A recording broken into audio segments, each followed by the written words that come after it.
Ele fotografou a marca roxa no pescoço da namorada, mandou a foto para o pai dela pelo WhatsApp sem pensar duas vezes, e quando o pai viu aquela imagem ficou em silêncio por uns 5 segundos que pareceram uma eternidade inteira.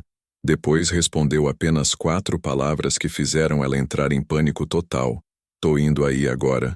E o que aconteceu depois dessa mensagem destruiu não só o relacionamento dos dois, mas também a relação dela com a família inteira. A confiança que o pai tinha nela desmoronou. Em questão de minutos, então se inscreve no canal agora porque essa história vai te mostrar que mentira tem perna curta e que tem coisas que quando você tenta esconder, acabam se revelando da pior forma possível. E presta atenção em cada detalhe, porque você vai ver como uma marca de alguns centímetros pode acabar com anos de confiança construída.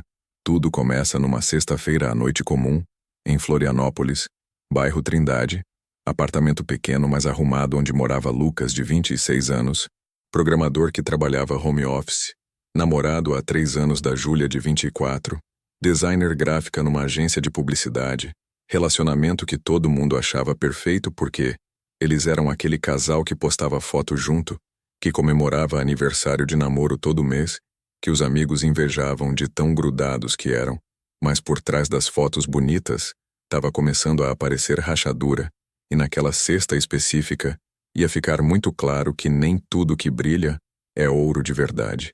Eles tinham combinado de se encontrar às 8 da noite no apartamento dele, para fazer o de sempre, pedir comida no iFood, assistir alguma série na Netflix, coisa simples e rotineira que casais apaixonados fazem toda semana. Então o Lucas estava lá esperando ela chegar, já tinha até escolhido o restaurante, hambúrguer artesanal que eles sempre pediam, quando às 7h30 o celular dele vibra com uma mensagem da Júlia dizendo: "Amor, desculpa, mas vou atrasar um pouquinho. A reunião aqui na agência tá se estendendo. Chego aí umas 9h30, tá bom?" E o Lucas nem ligou porque ele trabalhava com tecnologia, então entendia perfeitamente como é quando o trabalho não termina na hora certa. Respondeu tranquilo: "Sem problema. Amor, te espero aqui. Relaxa." E voltou para o computador para terminar uns códigos que estava desenvolvendo. O tempo foi passando, e ele ficou tão concentrado no trabalho que nem viu as horas correrem. Até que às 10 da noite, ele ouve a campainha tocar, vai até a porta com preguiça, abre e vê a Júlia ali parada na frente dele sorrindo, mas tinha alguma coisa diferente nela que ele não conseguiu identificar de primeira. O cabelo estava meio bagunçado, não do jeito arrumado que ela sempre deixava. A maquiagem estava borrada embaixo dos olhos como se ela tivesse esfregado, e ela parecia mais agitada que o normal, tipo, nervosa demais para quem só estava vindo de uma reunião de trabalho. "Oi, amor. Desculpa a demora. Nossa, a reunião foi um caos hoje," ela disse entrando rápido e jogando a bolsa no sofá com uma pressa estranha. O Lucas deu um beijo nela de oi, e sentiu na hora um cheiro diferente. Tipo perfume masculino misturado com o perfume dela. Aquele cheiro amadeirado forte que homem usa. E por um segundo, ele estranhou, mas logo pensou: "Ah, deve ser de algum colega da agência." Às vezes, quando as pessoas trabalham muito próximas, o cheiro acaba grudando na roupa. Isso é normal. Então ele deixou pra lá. E ela foi direto pro banheiro falando: "Ai, preciso me arrumar um pouco. Tô toda acabada." E ficou lá trancada por uns 15 minutos, tempo demais só para retocar maquiagem, mas quando ela saiu ele percebeu que ela tinha prendido o cabelo num coque alto super apertado, sendo que ela sempre deixava solto quando estava em casa, porque dizia que prendia e incomodava. E essa foi a primeira coisa realmente estranha que ele notou de verdade. Eles pediram a comida, sentaram no sofá um do lado do outro, ela pegou o controle e botou uma série qualquer para assistir, mas o Lucas notou que ela estava estranha demais, inquieta, pegando o celular a cada 2 minutos, sorrindo para a tela, e quando ele perguntava quem tá te mandando mensagem, ela desviava rápido e falava: "Ah, é só o grupo da agência mandando meme besta." Mas ela bloqueava a tela antes dele conseguir ver qualquer coisa, e aquilo começou a cutucar a cabeça dele. Sabe aquela sensação ruim no estômago quando você sente que tem alguma coisa errada, mas não consegue botar o dedo exatamente no que é? Então, ele tentou puxar conversa normal. "E aí, como foi a reunião, do que vocês falaram?" Mas ela respondeu super por cima, rápido demais. Tipo, nada demais, só alinhamento de projeto, sabe como é? Mudando de assunto na mesma hora. Aí no meio do episódio da série, ela levantou para pegar água na cozinha, e quando passou bem na frente do abajur que estava aceso do lado do sofá, o Lucas viu por um segundo uma marca no pescoço dela, do lado direito embaixo da orelha, mas foi tão rápido que ele nem teve certeza se tinha visto direito ou se era impressão da luz. Então ficou na dúvida esperando ela voltar. E quando ela sentou de novo, ele disfarçou, mas ficou prestando atenção, tentando olhar para o pescoço dela sem ser muito óbvio, até que ela mexeu o cabelo para trás por um segundo, e ele viu claramente, tinha uma marca roxa ali, bem definida, redonda, do tamanho de uma moeda de R$ 1 mais ou menos. E o coração dele acelerou na hora porque ele sabia exatamente o que era aquilo. Todo mundo sabe o que é uma marca daquelas. Ele esperou ela ficar distraída olhando para o celular de novo, respirou fundo tentando se acalmar porque não queria explodir antes de ter certeza, e falou numa voz controlada, mas séria. Júlia, o que é aquilo no seu pescoço? E ela levou a mão para o pescoço tão rápido que até derrubou o celular no sofá, tampou a marca com a palma da mão inteira, e a cara dela mudou completamente, os olhos arregalaram, a boca abriu um pouco, e ela gaguejou tentando pensar rápido. Isso aqui. Bati na quina da porta do armário hoje de tarde quando fui pegar material lá na prateleira de cima. Foi tão idiota, nem acredito. E ela continuou com a mão grudada no pescoço tentando esconder, mas a resposta veio rápido demais, ensaiada demais. E o jeito que ela escondeu na hora deixou mais óbvio ainda que ela estava mentindo descaradamente. O Lucas ficou só olhando para ela em silêncio por uns 5 segundos que pareceram 5 minutos, porque ele não era burro. Ele sabia muito bem que marca de batida não fica naquele formato, perfeitamente redondo, não fica naquela posição específica do pescoço. E a forma desesperada que ela escondeu, a velocidade que ela inventou a desculpa, tudo gritava que tinha outra história por trás daquilo. Então, ele levantou do sofá devagar, chegou mais perto dela, e falou com uma calma assustadora. Júlia, tira a mão daí e me deixa ver direito. E ela recuou no sofá. Não, Lucas, sério, não é nada demais.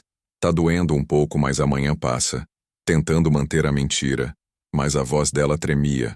Os olhos encheram de lágrima. E quanto mais ela insistia, mais óbvio ficava que ela estava desesperada escondendo alguma coisa grande. Mas o Lucas não era do tipo que aceita ser enrolado. Ele insistiu. Chegou ainda mais perto. E mesmo com ela resistindo, ele segurou o pulso dela com cuidado, mas com firmeza, e afastou a mão do pescoço dela. E aí ele viu com clareza total. A marca era grande, uns 4 centímetros de diâmetro, roxa bem escura no centro, quase preta, e avermelhada nas bordas como se tivesse sido feita com força, exatamente igual a um chupão recente, daqueles que alguém faz sugando a pele com vontade, e não tinha como confundir aquilo com acidente de jeito nenhum. Ele sentiu o coração disparar, a mandíbula travou, a raiva começou a subir pela garganta, e a primeira reação dele foi pegar o celular no bolso, abrir a câmera, e antes que ela tivesse tempo de reagir, ele tirou uma foto da marca. O flash iluminou o pescoço dela e ela gritou. Lucas, o que você tá fazendo para com? Isso tentou arrancar o celular da mão dele, mas ele desviou rápido. Ele olhou para ela com uma mistura de dor e raiva que ele nunca tinha sentido antes na vida e perguntou direto. Quem fez isso em você, Júlia? Quem? E ela começou a gaguejar completamente perdida. Tentou manter a história furada da porta do armário. Lucas, eu já te falei, foi acidente, eu juro. Mas a voz dela estava quebrando, as lágrimas descendo, e quanto mais ela insistia na mentira, mais patético ficava. Então, o Lucas respirou fundo, tentando não explodir, e deu um ultimato. Ou você me conta a verdade agora, nesse exato momento, ou eu vou mandar essa foto pro seu pai e deixar ele tirar as próprias conclusões sobre o que aconteceu com você. E quando ele falou isso, a Júlia entrou em desespero total. Agarrou no braço dele implorando. Não, Lucas, pelo amor de Deus, não faz isso, por favor. Meu pai não pode ver isso. A gente pode conversar aqui entre nós, eu te explico. Mas o Lucas já tinha decidido.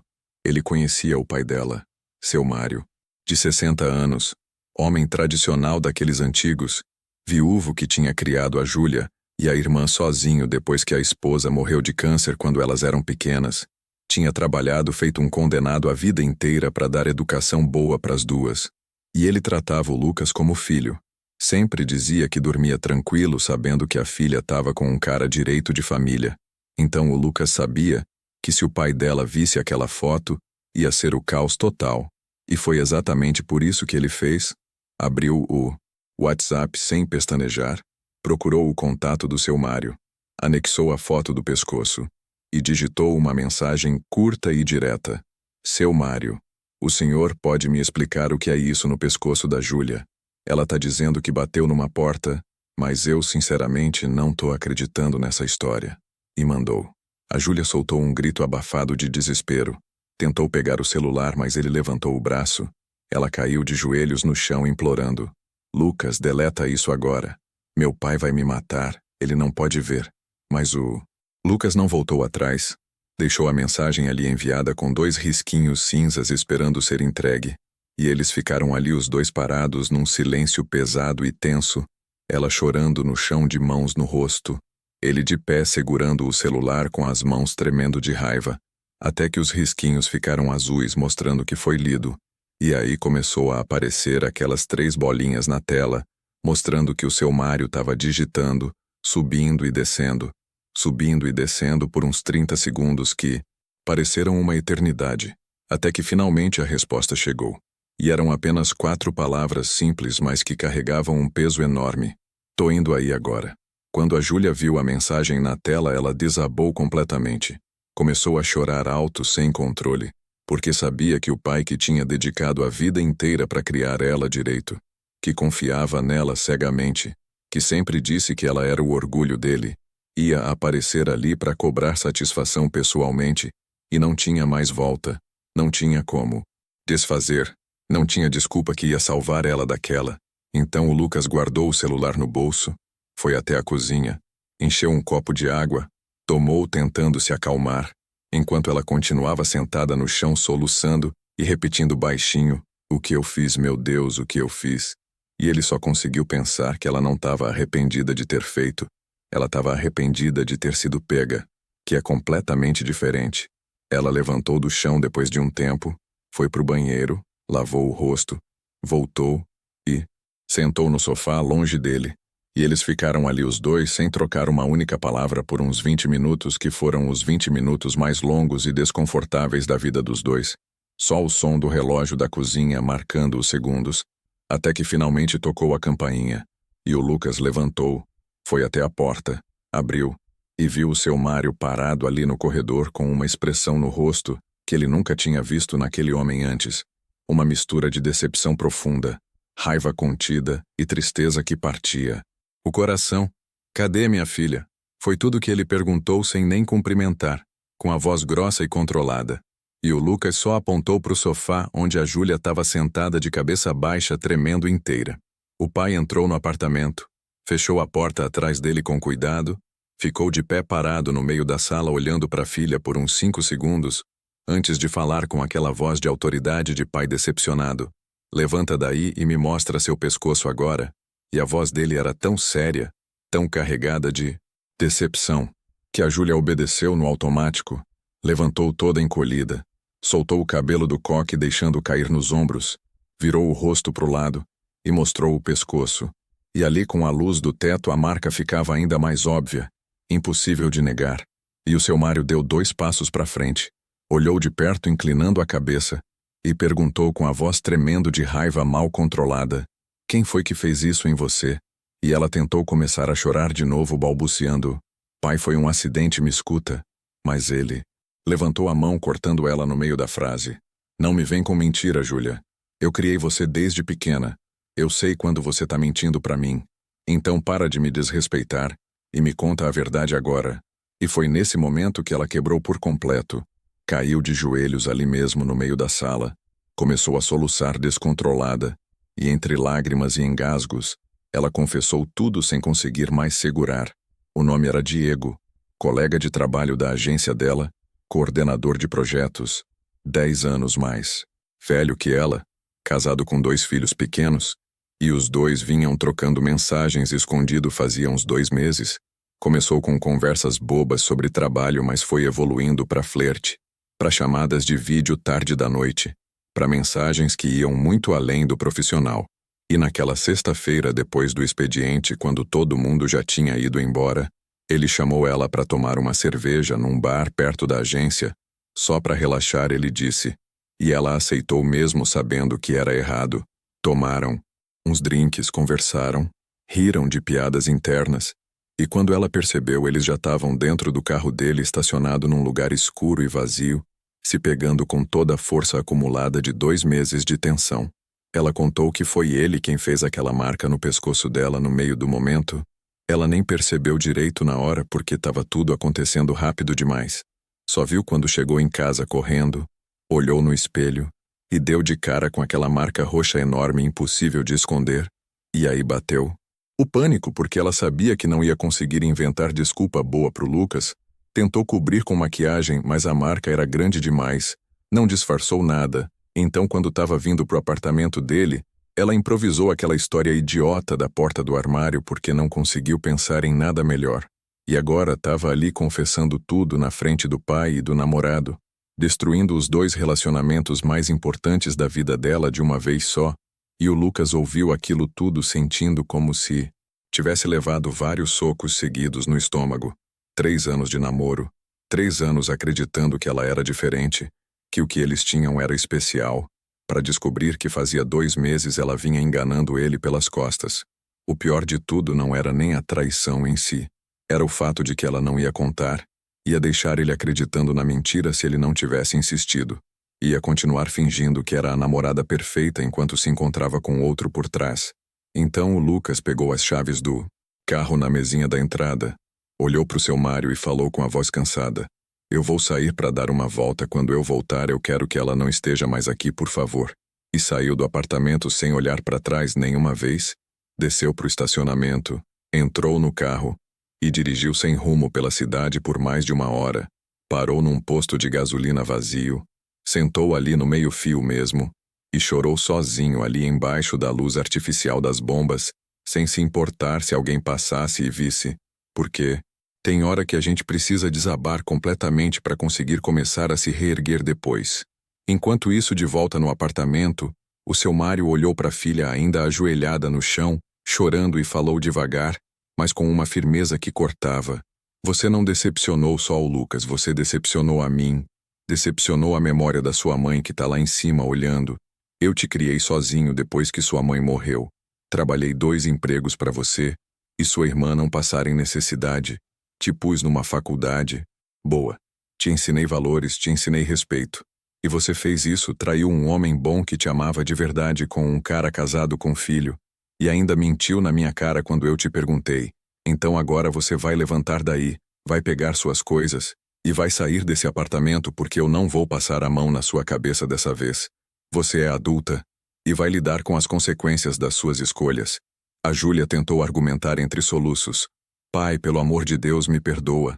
Eu errei muito, eu sei, mas eu amo o Lucas de verdade. Mas o pai cortou ela seco. Se você amasse mesmo, não teria feito o que fez. Amor não é só palavra bonita, Júlia. Amor é atitude, é respeito, é lealdade. É você escolher a pessoa todo dia. E você não teve nada disso. Você escolheu a emoção de um momento e jogou fora 3 anos de relacionamento. Então agora, levanta daí e vamos embora. Porque eu não quero que o Lucas volte e encontre você aqui ainda. Ele não merece passar por mais essa. E ela obedeceu, levantou com as pernas bambas, pegou a bolsa, verificou se não esqueceu nada e saiu com o pai. E quando a porta fechou atrás deles, o apartamento ficou num silêncio sepulcral que pesava. O Lucas voltou 1 hora depois, entrou no apartamento vazio, silencioso, andou pelos cômodos esperando de alguma forma ver ela ainda ali, mas não tinha ninguém. E em cima da mesa da sala, tinha um bilhete escrito à mão com a letra tremida dela que dizia assim: Lucas, me desculpa por tudo que eu fiz. Eu estraguei a melhor coisa que eu tinha na vida por pura burrice. Eu não mereço seu perdão e nem vou pedir porque sei que não tenho direito. Mas eu queria que você soubesse que eu te amei de verdade, mesmo tendo feito essa coisa horrível, e eu vou carregar essa culpa pro resto da vida. Cuida bem de você e seja feliz com alguém que saiba te valorizar de verdade, porque eu claramente não soube. E ele leu aquilo, amassou o papel, jogou no lixo sem pensar duas vezes. Foi pro quarto, deitou na cama que antes era dos dois, e dormiu. Sozinho pela primeira vez em 3 anos, sentindo um vazio enorme, mas ao mesmo tempo um alívio estranho, porque pelo menos agora ele sabia a verdade toda, e não estava mais sendo enganado.